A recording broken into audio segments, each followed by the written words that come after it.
జిల్లాల నుంచి ప్రజలందరూ కూడా అమ్మవారి దర్శనం చేసుకోవడానికి తరలి రావడం జరిగింది. ఏదేమైనప్పటికీ కూడా ప్రజలందరూ కూడా సుఖ సంతోషాలతో ఉండాలని, పాడి పంటలన్నీ కూడా బాగుండాలని, ముఖ్యంగా ఏంటంటే అందరి సజెషన్స్ తీసుకొని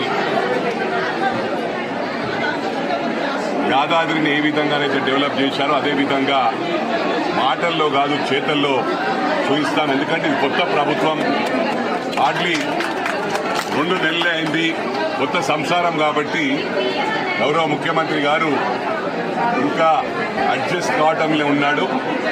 మరి వారిని కోరడం జరిగింది, తప్పకుండా ఏడుపాయల అమ్మవారిని దర్శించుకోవాలని. ఏదైతే వచ్చే నెల శివరాత్రి సందర్భంగా